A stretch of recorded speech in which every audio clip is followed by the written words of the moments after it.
Business owners are reaching their wits' end in trying to mitigate the impact of continued blocks of power outages.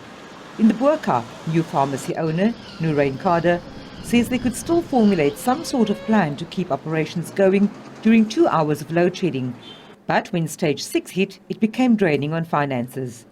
We had to literally close up the gate and the doors each time. And then we invested in a UPS so that we could power up the internet and then, function on tablets and laptops. That worked out for a while. It's supposed to have given us the 2 hours, but then because of how frequent load shedding was, the UPS wasn't holding, so it went from 2 hours to an hour. And then so we sort of traded for the first hour of load shedding, and then we couldn't trade for the second hour. She's not the only one that's trying to run a business post-pandemic. In the hub of Cape Town's nightlife and its restaurant scene, both employers and staff are suffering as a result.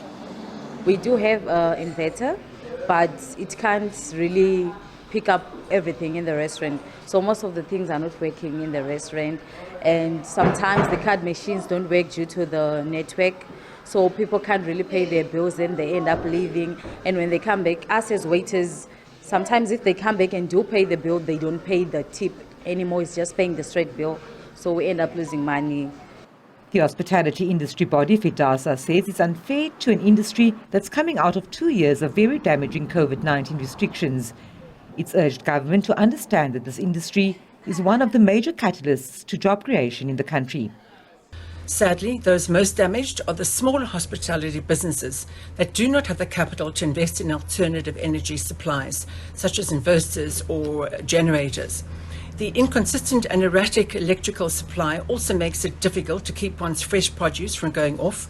So as a result, many small establishments are having to buy daily stocks of produce instead of buying it in bulk, which is causing the low profit margins and added problems of commuting to have to buy stock daily.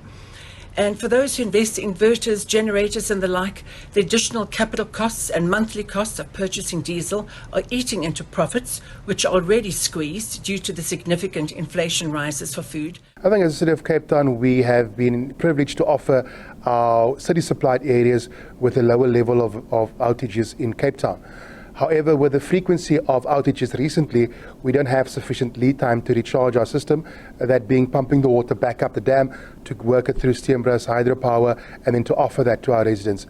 So that is there if we have sufficient lead time. We've also activated a disaster risk management team in the event that it's required. When there is an impact on our infrastructure, when we're looking at our sewer pump stations, how we treat our water, these are important pieces of infrastructure that should be operating the way it should. The embattled power utility says there's no further update other than stage 4 rolling blackouts from Tuesday morning at 5 a.m. for the rest of the week. Vanessa Puna, SABC News, Cape Town.